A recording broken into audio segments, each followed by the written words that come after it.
বড় কোথায় ভয় আসবে, ক্ষুধা আসবে, জেল আসবে, মামলা আসবে, মিথ্যা মামলা আসবে, অপবাদ আসবে।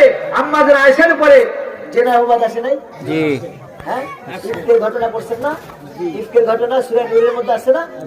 অতএব ক্ষেত্রে যদি এই পরীক্ষার মধ্যে তোমরা টিকে থাকতে পারো, এই পরীক্ষার মধ্যে যদি তোমরা সময় নিতে পারো, এই পরীক্ষার মধ্যে যদি তোমরা একটু ইস্তেকামাত থাকতে পারো, আল্লাহ রাব্বুল আলামিন কোরআনুল কারীম 24তম পারা 18 নম্বর পৃষ্ঠার প্রথম আয়াতের মধ্যে আল্লাহ বললেন, ইন্নাল্লাযীনা ক্বালু রাব্বুনা আল্লাহু থুম্মা ইসতাকামু তাতানাজ্জালু আলাইহিমুল মালাইকাতু আল্লা তাখাফু ওয়া লা তাহজানু ওয়া আবশিরু বিল জান্নাতি আল্লাতী কুনতুম তুআদুন।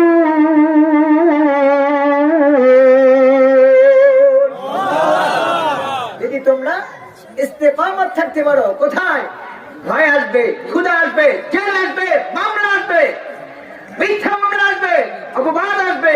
আম্মাদের আয়েশার উপরে জেনা অপবাদ আসে নাই? জি। হ্যাঁ, ইফকের ঘটনা পড়ছেন না? ইফকের ঘটনা সূরা নূরের মধ্যে আছে না? অতএব ক্ষেত্রে মুসা আলাইহিস সালামের অপবাদ এসেছে, নূর নবী মুহাম্মদ সাল্লাল্লাহু আলাইহি ওয়াসাল্লাম অপবাদ এসেছে, এভাবে অপবাদ আসবে। ওই সময় তোমরা যদি পরীক্ষার সময় তোমরা যদি ইস্তেকামাত থাকতে পারো, আল্লাহ কি বললেন? আল্লাহ এবার আজকের আয়াতের শেষ আয়াতের শেষ অংশে বললেন, ওয়া বাশশিরিস সাবিরিন। সুবহানাল্লাহ পড়ে হে নবী সুসংবাদ দিয়ে দিন, যারা এত কষ্ট করেও এই তাফসীর মাহফিলে বসেছিল, যারা এত কষ্ট করে এই মাহফিলে ইন্তজাম করেছে, যারা এত কষ্ট করে না খেয়ে চাতক পাখির ন্যায় বসে আছে, হাবিব যত পরীক্ষা আসুক না কেন, কুল্লা ইউসিবানা ইল্লা মা কাতাবাল্লাহু লানা ওয়া মাওলানা ওয়া আলাল্লাহি ফালইয়াতাওয়াক্কালিল মুমিনুন। খবরদার মুমিনদেরকে বলে দিন, কোনো ভয় নাই, কোনো চিন্তা নাই, আল্লাহ তোমাদের তকদিরে যা লিখেছেন তাই হবে। ঠিক কিনা বলে? অতএব আমরা ভয় পাবো কাকে? জানাম জানাম যদি গাহি তোমারি মহিমা গাওয়া শেষ হবে নাহি। ঠিক কিনা বলে? জানাম জানাম যদি গাহি তোমারি মহিমা গাওয়া শেষ হবে নাহি। ভরে অপরে না যেন সাহারায় প্রাণ, তুমি রহমান, তুমি মেহেরবান। অন্ধ গাহে না শুধু তোমার গুণগান, বুঝেও বুঝে না তব শান। হাদা মা ইনদি ওয়াল ইলমু ইনদাল্লাহ আলাইহি তাওয়াক্কালতু ওয়া ইলাইহি মুনাকাসিন মিনাল আমওয়ালি ওয়াল আনফুসি ওয়াত তামারাত।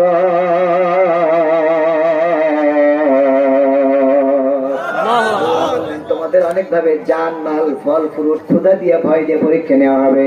যদি এই পরীক্ষার মধ্যে তোমরা টিকে থাকতে পারো, এই পরীক্ষার মধ্যে যদি তোমরা সময় নিতে পারো, এই পরীক্ষার মধ্যে যদি তোমরা একটু ইস্তেকামাত থাকতে পারো, আল্লাহ রাব্বুল আলামিন কোরআনুল কারীম 24তম পারা 18 নম্বর পৃষ্ঠার প্রথম আয়াতের মধ্যে আল্লাহ বললেন, ইন্নাল্লাযীনা ক্বালু রাব্বুনা আল্লাহু থুম্মা ইসতাকামু তাতানাজ্জালু আলাইহিমুল মালাইকাতু আল্লা তাখাফু ওয়া লা তাহজানু ওয়া আবশিরু বিল জান্নাতি আল্লাতী কুনতুম তুআদুন।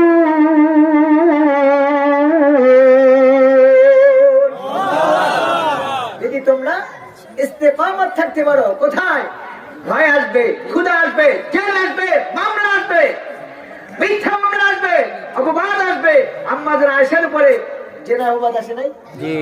হ্যাঁ, ইফকের ঘটনা পড়ছেন না? ইফকের ঘটনা সূরা নূরের মধ্যে আছে না? অতএব ক্ষেত্রে মুসা আলাইহিস সালামের অপবাদ এসেছে, নূর নবী মুহাম্মদ সাল্লাল্লাহু আলাইহি ওয়াসাল্লাম অপবাদ এসেছে, এভাবে অপবাদ আসবে। ওই সময় তোমরা যদি পরীক্ষার সময় তোমরা যদি ইস্তেকামাত থাকতে পারো, আল্লাহ কি বললেন?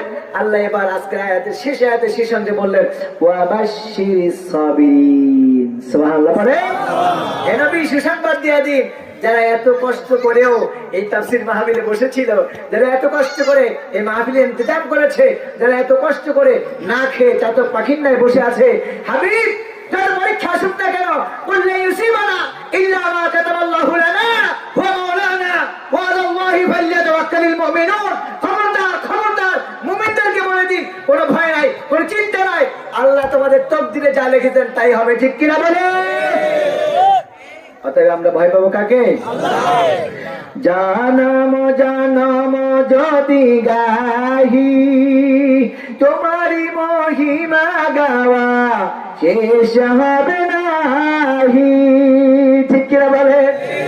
জানাম জানাম যদি গাহি তোমারি মহিমা গাওয়া শেষ হবে নাহি, ভরে অপরে না যেন সাহারায় প্রাণ,